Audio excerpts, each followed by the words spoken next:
যখনই অধমী রাজপ্রাসাদে এসেছ তখন প্রথমেই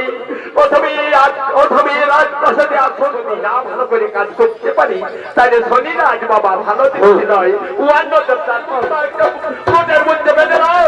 আর এই প্রজাদের নামটা আমরা চুপি চুপি বেরিয়ে যাবো এই বনপথে।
দেবী, একে তুমি এখানে রয়েছো আর আমি তোমাকে ঘোড়া ও স্বর্গপুরে তন্ন তন্ন তন্ন করে খুঁজে বেড়াচ্ছি।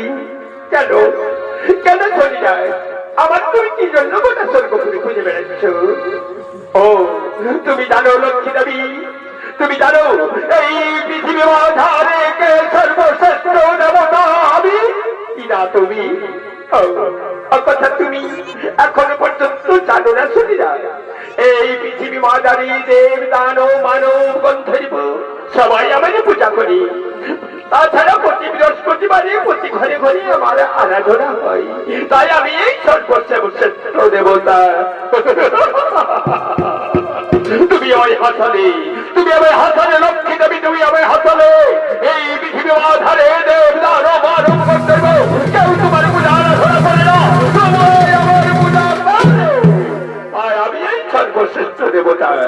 অগোচরীরা নিজে বড় ভাবলে বড় হলা যায় না, লোকে জানে বড় বড় বড় সেই হয়। তাই আমার একটি কথা শোনো। কি কথা? বড় লক্ষ্মী দেবী কি কথা রয়েছে শুনো শরীরা। চলো চলো মোরা দুইজন ওই পৃথিবী মাঝারি যাওয়া যায়। সেখানে শিবচ্ছ নামে একজন রাজা আছে, দৈনন্দিন সে করছে অনেক মানুষের বিচার। তাই মোরা তার কাছে বড় ছোটর বিচার চাইতে যাওয়া যায়। হ্যাঁ তাই চলো লক্ষ্মী দেবী, এখনই মোরা যাবো ওই পৃথিবী মাঝারি শিবচ্ছ রাজা। সেখানে গিয়ে দেখবো চলো লক্ষ্মী দেবী, আমরা যাই ওই পৃথিবী মাঝারি।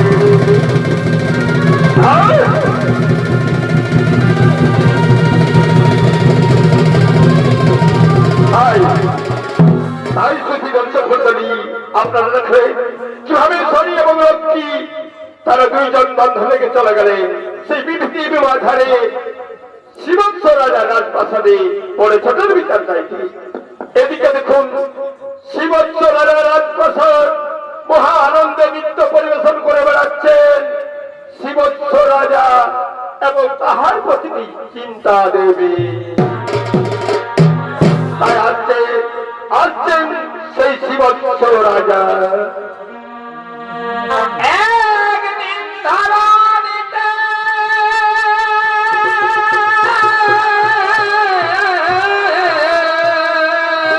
আর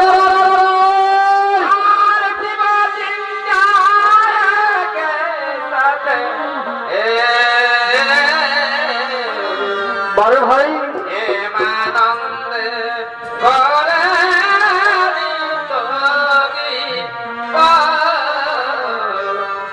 হেমানন্দে করে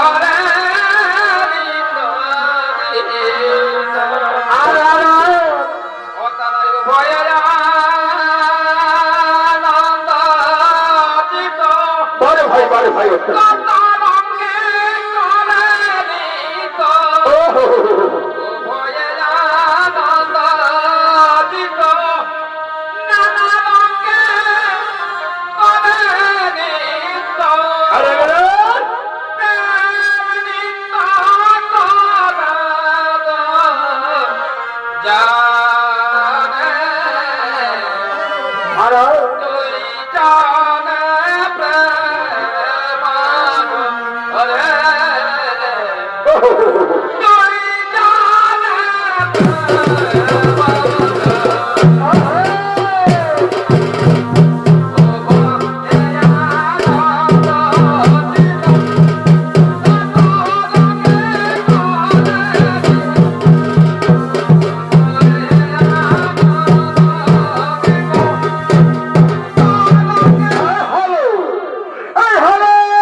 তুই জানাবে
আজ আমাদের কি সৌভাগ্য, আজ আমাদের রাজপ্রাসাদের দিকে ধেয়ে আসছে ওই সিন্ধু কন্যা লক্ষ্মী দেবী এবং সূর্যপুত্র শনিরাজ।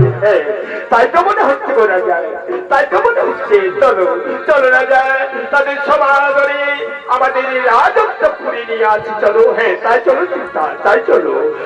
এসো এসো এসো সিন্ধু কন্যা লক্ষ্মী দেবী ও সূর্যপুত্র শনিরাজ, বলো বলো কিবার তুলে অভাবে লাগছে। আসো, কার্য আছে, কার্য আছে রাজা, কার্য আছে তব সন্নিধানে। বলো তো রাজা, আমাদের দুজনের মধ্যে শ্রেষ্ঠ কোন জনে? ও তার জন্য তোমরা চিন্তিত। যখনই অধমে রাজপ্রাসাদে এসেছ, তখন প্রথমে রাজপ্রাসাদে আসন গ্রহণ করো, তারপর হবে তোমাদের বড় ছোটর বিচার। হায় রাজা, তাই তাই আমরা আপনার রাজপ্রাসাদে আসন গ্রহণ করলাম।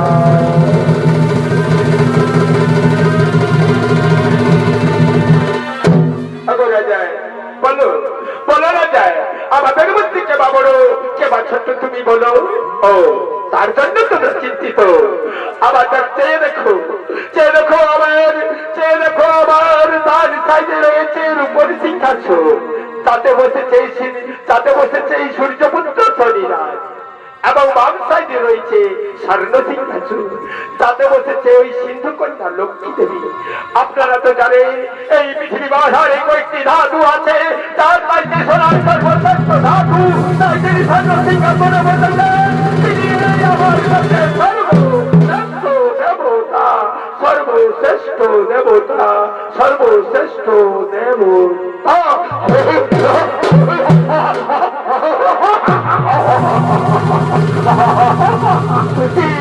কি বললে রাজা? তিনি স্বর্ণ সিংহাসনে বসেছেন, তিনি তোমার কাছে সর্বশ্রেষ্ঠ দেবতা। আমায় তুমি স্বর্ণ করলে রাজা, আমায় তুমি আমার কে করবে? আমাকে জানো, আমি সেই সূর্যপুত্র শনিরাজ, তার একদিকে গণেশের পূর্ণ দেহ উড়ে গিয়েছিল। তাই তুমিও শাস্তি গ্রহণের জন্য প্রস্তুত রাজা, তুমিও শাস্তি গ্রহণের জন্য প্রস্তুত। আমি এখন চললাম রাজা, আমি এখন চললাম। আবার দেখা হবে, আবার দেখা হবে। অগো রাজা, বিচারে তুষ্ট করিলে আমায়, যথাই যখন বিপদে করিবে শরণ, তথায় আমি করিব গমন। এখন আমি চললাম, এখন আমি আসি গো রাজা, এখন আমি আসি। এসো এসো গো আলোকিত, এসো এসো। আগো আগো রাজা, কি তুমি করলে রাজা? মানিক সহায়ে তুমি দেবদেবীর ছোট বড়র বিচার করলে, তারপরে আবার শনিরাজ না জানি কি নিষ্ঠুর, কি বেদনাদায়ক হতে পারে, না জানি কি নিষ্ঠুর বেদনাদায়ক হতে পারে। অগো চিন্তা, তুমি দুঃখ করো না, এ বহু ভাগ্যের পরিহাস। আমি যে রাজা, আমাকে তো বিচার করতেই হবে, বিচার করাই আমারই করবো, বিচার করাই আমি করবো। কি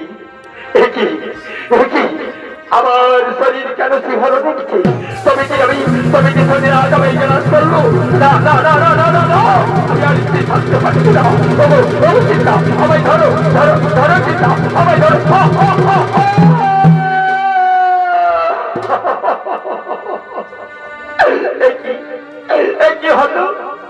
কি হলো রাজা? এখন আমি কোথায় যাবো? চিন্তা, আমায় ধরো, আমায় ধরো, আমি আর স্থির থাকতে পারছি না। আমায় ধরো ধরো, আমায় ধরো।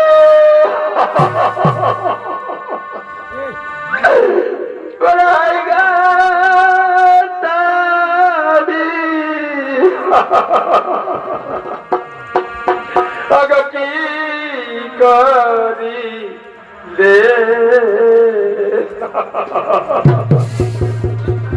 কেন শরীর সাথে বার সাজিলে?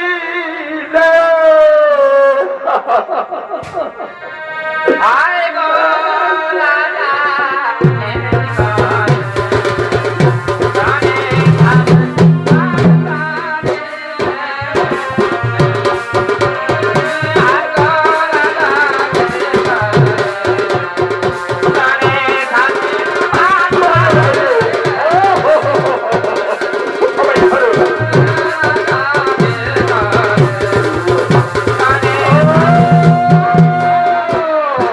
আমি জানি ঠিক থাকতে পারছি না,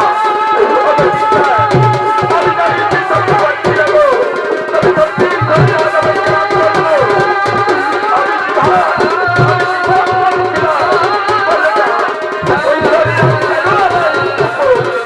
নজর হারলো বলো।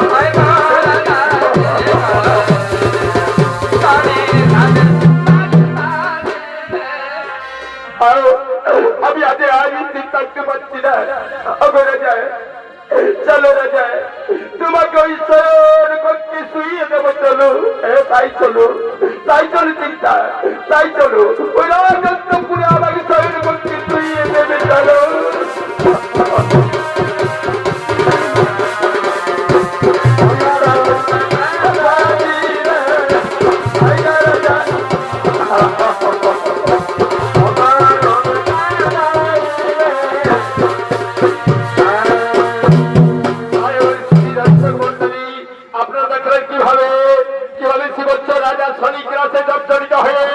রাজপুরে বিশ্রাম করার জন্য গেলে কিন্তু শনিরাজ ছাড়বার পত্র নয়, সঙ্গে সঙ্গে গোটা 80 বছর রাজা রাজপ্রসাদকে ভূত পত্নী শিকার কুকুর দিয়ে তছনছ করার জন্য আসছে।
ব্যাপারটা শুন বলি, কি বলছে, কি বলছে প্রমাণিকারী, কি বলছে বলো, কি বলছে বলি শুন। ওই শিবত্স রাজা আমাদের পাঠাচ্ছে, বুঝলি, ওই শনিরাজ পাঠাচ্ছে শিবত্স রাজা রাজপ্রসাদকে তছনছ করার জন্য। যদি না ভালো করে কাজ করতে পারি তাহলে শনিরাজ বাবা ভালো দৃষ্টি নয়, অন্য দেবতার পরি হচ্ছে একেবারে মানে ফটাস ফট। তাই আমরা একটু ভালো করে নৃত্য আর ওই ভালো করে করে দিই, আর তারপর দেখালে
চিৎকার করছো?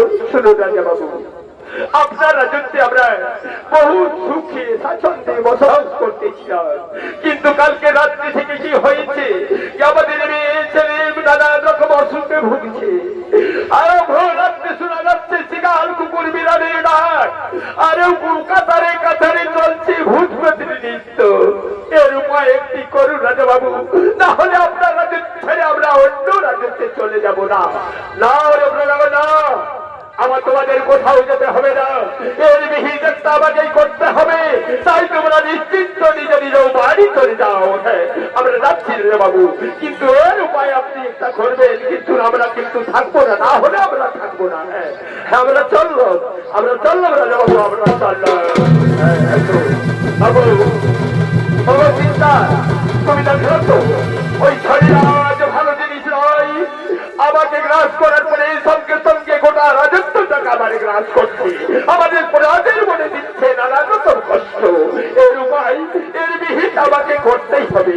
কি করবে রাজা, কি করবে উপায় এখন? শোনো চিন্তা, শোনো আমার একটি কথা যদি তুমি শুনবে তাহলে আমি বলবো। বলো গো, কি করবে বলো? শোনো, চলো তোমাকে ওই চুপি চুপি তোমার বাবার বাড়ি পৌঁছে দিয়ে আমি চুপি চুপি চলে যাবো ওই বড় বাচ্চেরা। তা হয় না গোড়া যায় নারীদের কাছে। তাই স্বামী এই পরম দেবতা, স্বামী যদি নাই মা থাকলো আমার বেঁচে থেকে লাভ নেই। তাই তুমি যেদিকে যাবে আমিও সেদিকে যাবো। ও ঠিক আছে, তাহলে ঠিক আছে চিন্তা।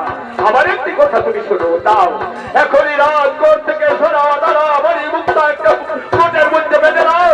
আর এই প্রজাদের নামকে আমরা চুপি চুপি বেরিয়ে যাবো এই বনপথে। তাই হবে রাজা। চলো এখানে আমরা রাজকোট থেকে নানা রকম বলি মুক্তা বেঁধে দিয়ে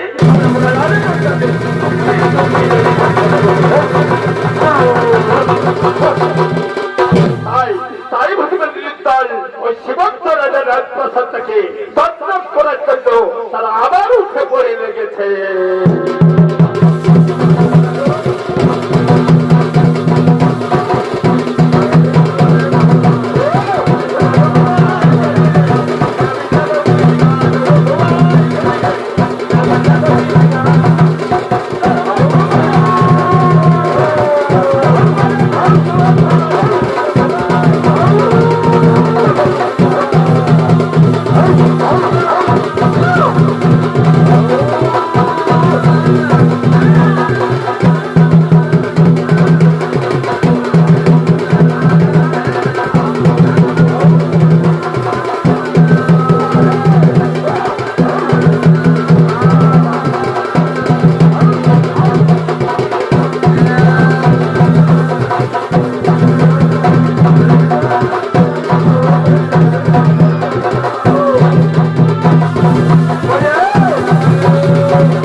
আমাদের ভূতের মালিক ডাকছে। কি বলছো বাবু, কি বলছো? বলি তোর হাত তখন লড় বড় করছি, অমনি ভাবে হবে না, বুঝছি না। ওই শনি রাজা আমাদের কি করতে পাঠাচ্ছে বললো তোরা? ওই শিবত্স রাজা রাজপ্রসাদটাকে ধ্বংস করছে। তাই ভালো করে একটু নাচ দেখাতে হবে, বুঝলি? আর ওই কুড়ি বুড়া থাকতে হবে। যে ভোরের বেলা উঠবে কেন তাকে একেবারে একদম খাই দিতে হবে, বুঝলি? ঠিক আছে একটু ভালো করে নাচ দেখা।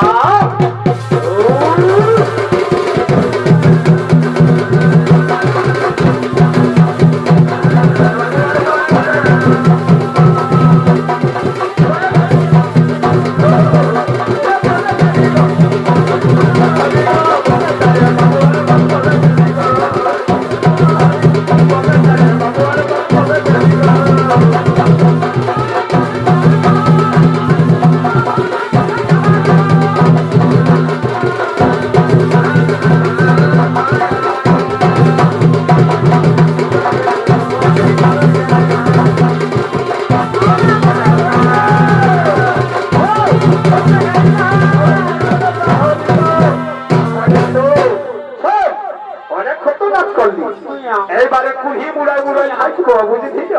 আর যেই ভোরের বেলা উঠবে কেন তাকে এইবারে ধুবো, যেমন পূজায়, বুঝেছি? একটু ভালো করে তবে খাই না যাবো আমরা একটু কুড়ি দিকে যাবো, ভালো করে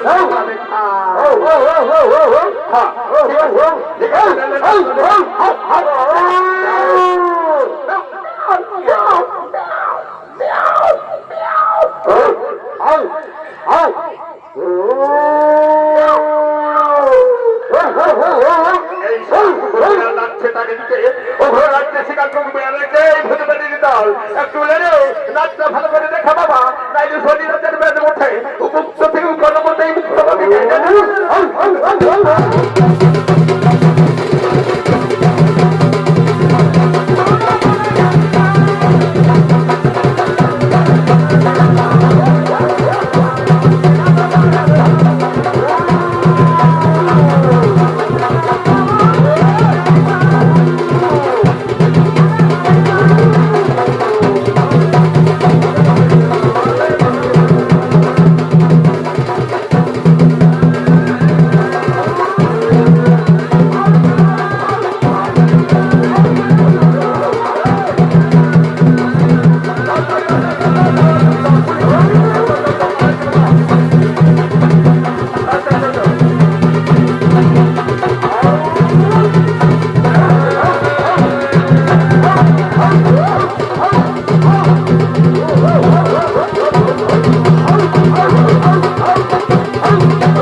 তুমি সব ঠিক করে বেঁধে নিয়েছো তো?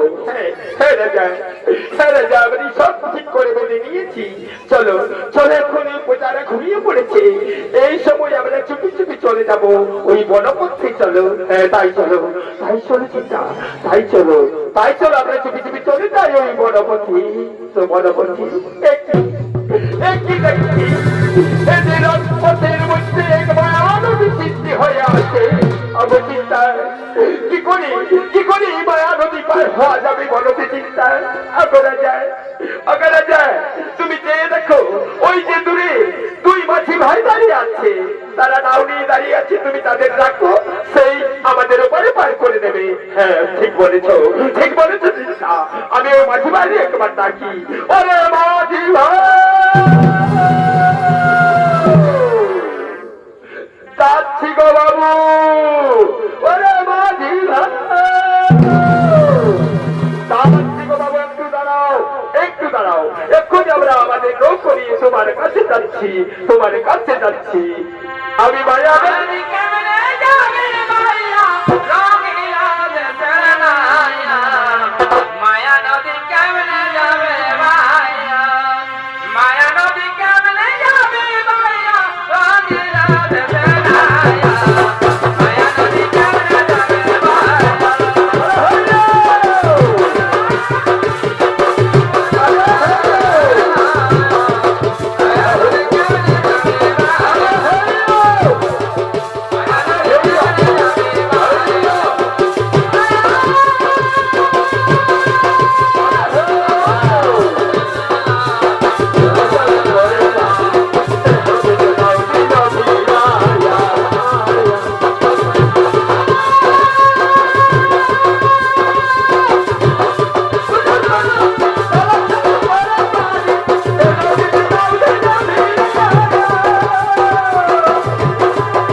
তোমাদের ডাকছি, আমরা আমাদের উপারি পার করে দাও না মাঝি ভাই।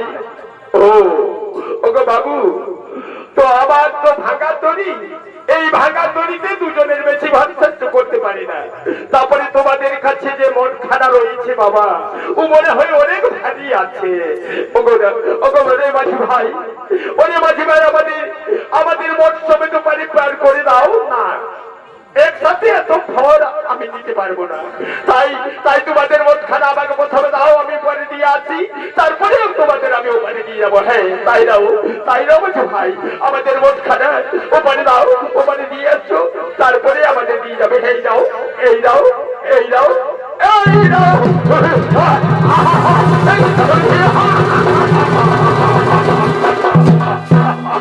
ওরে ওরে রাজা তুই মনে ভেবেছিলিস ওই রাজকোট থেকে সরাওয়া দ্বারা আমার এই মুক্তা নিয়ে গিয়ে বনে জীবন যাপন করবো, কিন্তু না না, তা হয় না। এই শনি রাজের হাত থেকে কেউ রেহাই পায় না, আর তুমিও পাবে না। তাই যা, এখন মনের মধ্যে ওই ক্ষুধা ঘুরতে ঘুরতে ক্ষুধা তৃষ্ণাই বল, তাহলেই বুঝতে পারবি শনি বড় না লক্ষ্মী বড়। আমি এখন জানলাম আমার দেখা হবে। আমি এখন জানলাম রাজা, রাজা, এখন কি উপায় হবে? যা আমাদের মণিমুক্তা ছিল সত্যই শরীরাজ হরণ করে দিল। এখন কি উপায় হবে? চিন্তা, তুমি দুঃখ করো না। এবং ভাগ্যের পরিহাস, পরজন্মে মনে হয় আমি কোনো পাপ করেছিলাম, তাই এই পাপের শাস্তি আমাকে পেতে হচ্ছে গোরানি। পাপের শাস্তি আমাকে পেতে হচ্ছে। তাই চলো চিন্তা। ওই যে দূরে গভীর অরণ্য দেখা যাচ্ছে, ওই গভীর অরণ্যের মধ্যে নানা রকম সুস্বাদু ফল রয়েছে। সেই ফলকে আমরা জীবন যাপন করবো। তাই চলো আমরা ওই গভীর অরণ্যের মধ্যে যাওয়া যাক। তাই চলো রাজা, আমরা ওই গভীর অরণ্যের মধ্যে যাওয়া যাক। গভীর অরণ্যের মধ্যে যাওয়া যাক।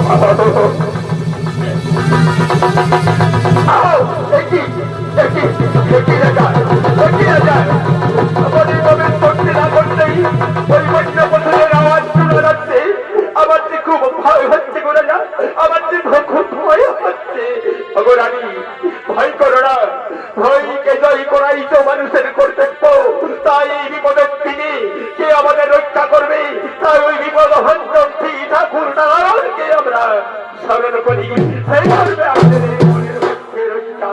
মনের মধ্যে রক্ষা। তাই গো ঠাকুর নারায়ণ, এই বিপদের সময় মনে রক্ষা করো গো নারায়ণ। এই বিপদের সময়ে রক্ষা করো গো বিপদ ভঞ্জন। এই বিপদের সময়ে মনের রক্ষা।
ওরে রাজা শিবত্র, যাও, যতদিন এই বনের মধ্যে থাকিবে আমার নাম স্মরণ করিবে, তাই তোমরা দুজনে নিশ্চিন্ত বলে ওই বনের মধ্যে করো ভগবান। জয় রাধে রাধে।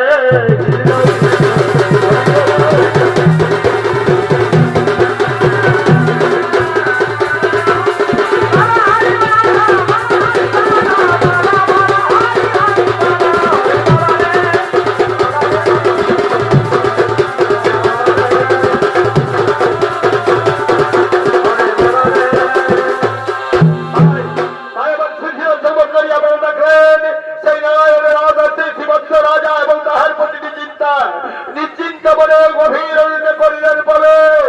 এবার দেখুন এই অরণ্যের বাইরে রয়েছে এক বিশাল নদী। সেই নদীতে দুই সূত্র ভাষার ধীবর ভাই মাছ ধরতে ধরতে এই মহান মঞ্চে করিছে আগমন। দাদা চলো রে, মাছ ধরতে যাবো। ওই সর্বা গুরু গিলা খায় ভারিব দাদা।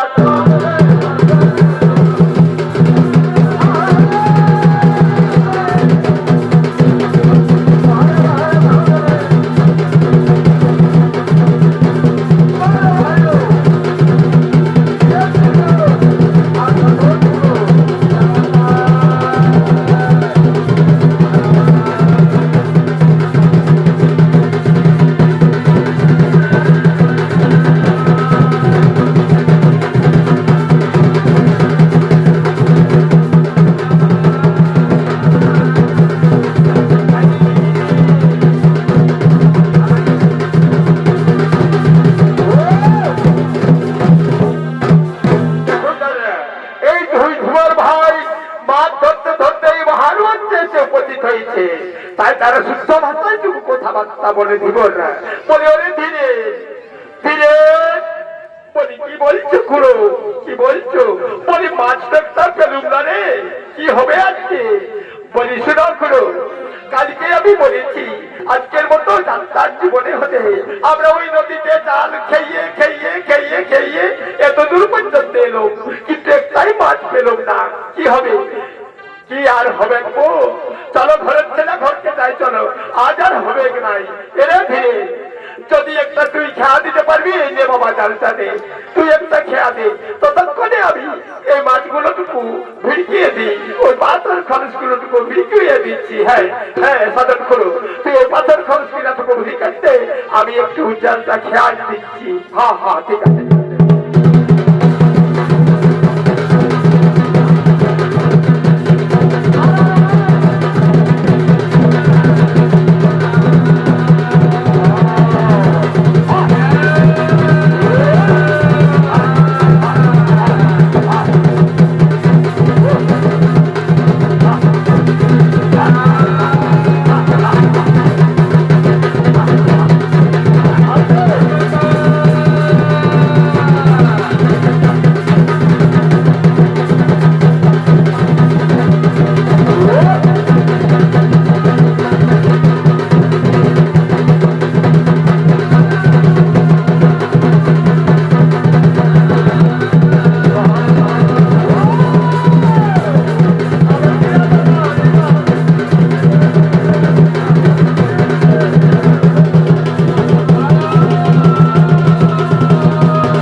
খারাপ হয়েছে, তাই বাড়ি নামদিকে মনে হয় সাধন ঘুরে গেছে। একবার বাড়ি দিকে হাঁকা দেখি,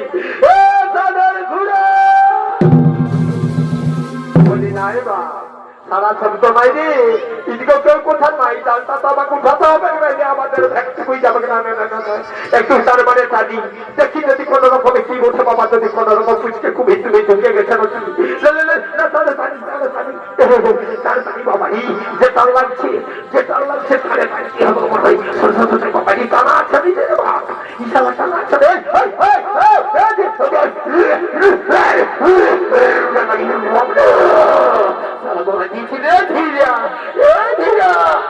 আমাকে মেরে ফেলেছিলি রে মেরে ফেলেছিলি বলি করো বলি কি করে ঢুকলি বাবু জানতাই আর বলিস না আর বলিস না ওই ধারে ধারে ভিড়কাতে আমি একটু নিচে পাথর খরচ পেয়েছিলাম সেইটা ভিড়কাতে ছিল সেই সময় তুই সালা ওই 5 কিলো চালটা এরকম আমার খেয়াই একদম মাথায় ফেলেছিলি ভারী আটটু বহলেই মারা গেছিলি রে ধীরে আটটু বহলেই মারা গেছিলি এবার সাধন করো চ বাবা ঘরে ছেলে এখন গেছো আজের মতো নরযাত্রা নাই চ আমরা ঘরে চলে যাবো চ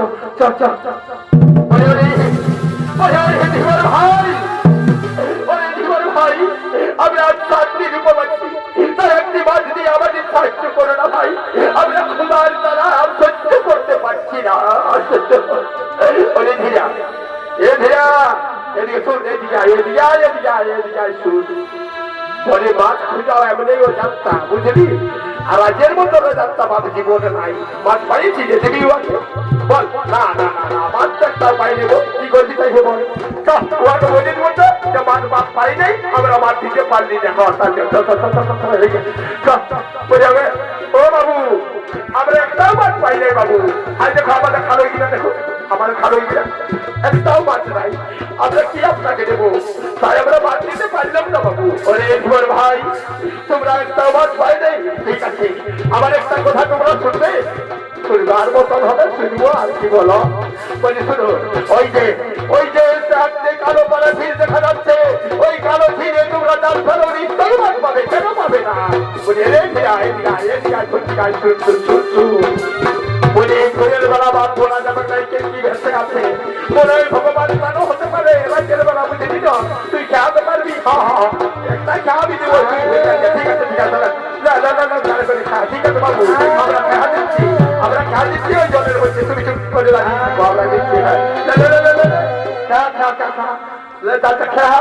জলের মধ্যে খেয়াল বাজার তারপরে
আর কেমন করে টানবো বল ওই তো অনেক মাছ পাইছি পাইছি আর মাছ পাইনি দেখলি ধীরা মনে হয় ভগবান তোর কিছু বটে যারা সালা খেয়ে মাছ পালি না এখন ঠিকই পালি চৌয়াকে একটা মাছ আমরা দিয়ে দেবো বড় সালা সাথে আমার ঠিক আছে বাবু আপনার কোথায় আমরা অনেক মাছ পেয়ে গেছি বাবু আপনার কোথায় আমরা অনেক বাইরে পেয়ে গেছি তাই এই বড় মাছটা আমি আপনাকে দিচ্ছি এই মাছটা আপনি রাখুন বাবু আপনি রাখুন হ্যাঁ এই দিন আমরা আরো মাছ করে বিকতে হবে অনেক দিন ধরতে বিকতে হবে তাহলে পুরুলিয়ারও বাজার দিকে নিয়ে যাবো আমরা এখন চলি চলে ঠিক আছে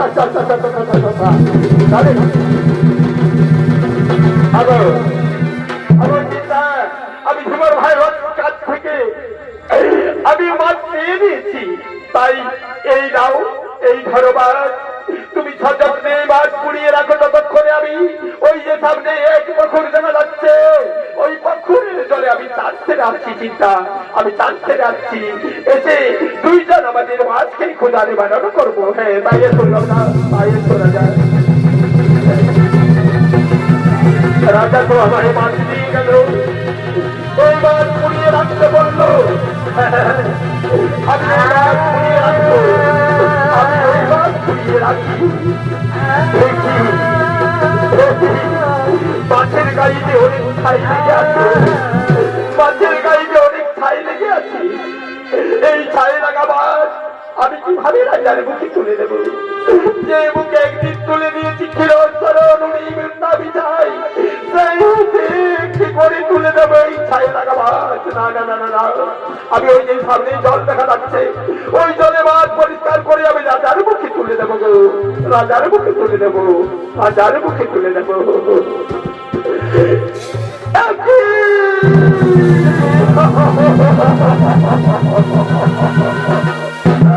ওই বড় মাছ কারা জলের মধ্যে চলে গেল, এখন আমি রাজারে কি জবাব দেবো?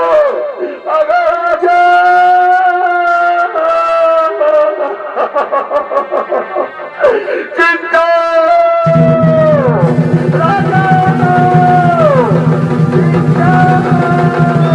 কি হয়েছে, কি হয়েছে, কি হয়েছে? চিন্তা কেন, কেন তুমি রাজাদের বলে চিৎকার করে আসছো বলো?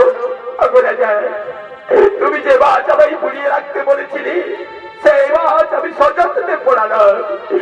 দেখছি মাছের গায়ে অনেক ছাই লেগে আছে, সেই মাছ আমি জলে ধুতে গেলাম, কিন্তু মাছ কাটা জলের মধ্যে চলে। চিন্তা না, এটা হতে পারে না, পোড়া মাছ কোনদিন জলের মধ্যে চলে যেতে পারে না। ওরে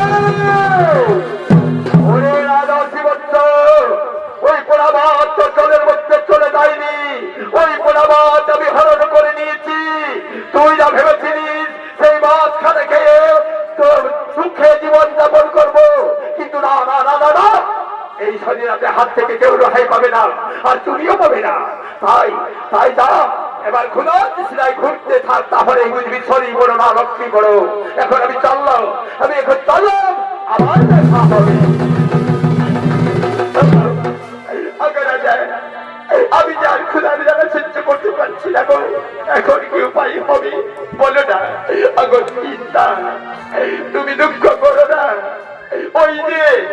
ওই যে সামনে নগর দেখা যাচ্ছে, ওই নগরের দাঁড়িয়ে দাঁড়িয়ে গিয়ে বলবো, নগর ভাবছি আমার চিন্তার শান্তির উপভাবছি, তাই কিছু ভিক্ষা দিয়ে আমাদের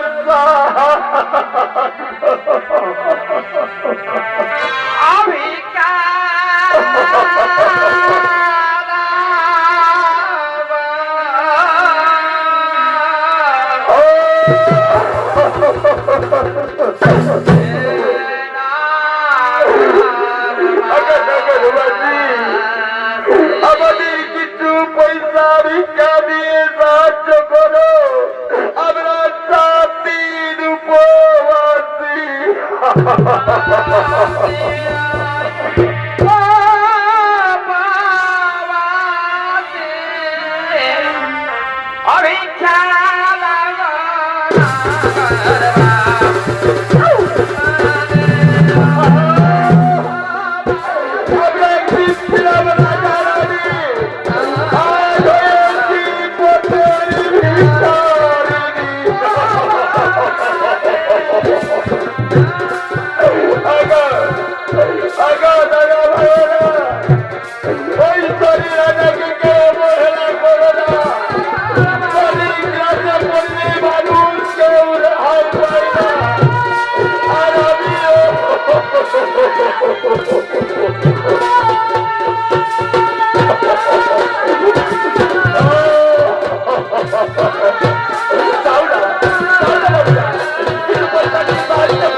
নমস্কার। তাই নমস্কার আমাদের দর্শক মন্ডলী, আমার ভক্তিমতী বা ভাই বোনেরা, এখানেই শেষ করলাম আমাদের দ্বিতীয় পালা, সেই শরীর লক্ষ্মীকান্ত ও শ্রীমৎসরাজের বনবাস।